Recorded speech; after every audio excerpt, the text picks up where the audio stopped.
Tersisa 2 dari ratusan lapak kosong yang ditinggal pedagang pasar Untual. Pasca palang adat atau sasi masyarakat Taar dicabut, pasar Untual sepi ditinggal pedagang. Mereka enggan kembali berjualan di pasar Untual dan lebih memilih tetap menjajakan sembako di bundaran SPBU Kota Tual dengan dalih lebih laris.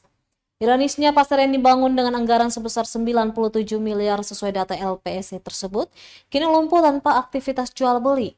Pantauan Tribun.com Kamis 4 April 2024, ratusan lapak kosong ditinggal pedagang. Sementara Satuan Polisi Pamong Praja yang terdiri dari 10 orang nampak bergerombol mengisi waktu luang tugas dengan main kartu. Dari ratusan pedagang yang enggan kembali, hanya tersisa 2 lapak yang masih setia menggelar dagangan di pasar yang terletak di luar kota tersebut. Taufik, salah seorang pedagang baju yang masih bertahan hingga saat ini, mengaku tidak ada pilihan lain selain tetap bertahan di pasar Untual. Pasalnya, ia tidak tahu akan berdagang di mana lagi selain di pasar tersebut. Menurutnya sudah ada kesepakatan pasar dadakan di bundaran SPBU Tual bertahan hingga selesai Lebaran. Setelah itu kembali lagi. Ia mengaku sudah puluhan tahun berjualan di pasar Maren Tual. Namun saat ada perintah relokasi karena revitalisasi, dia pun menurut saja apa kata pemerintah kota dengan pindah ke pasar Un. Senada dengan itu, Haji Edi, salah satu pedagang sembako, mengaku masih tetap berdagang karena janji di Sperinda.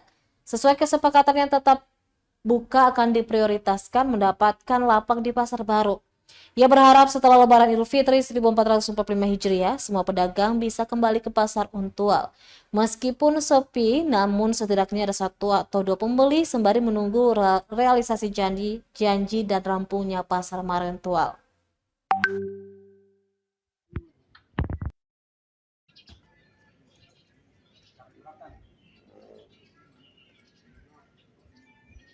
Download Tribun X sekarang, menghadirkan lokal menjadi Indonesia.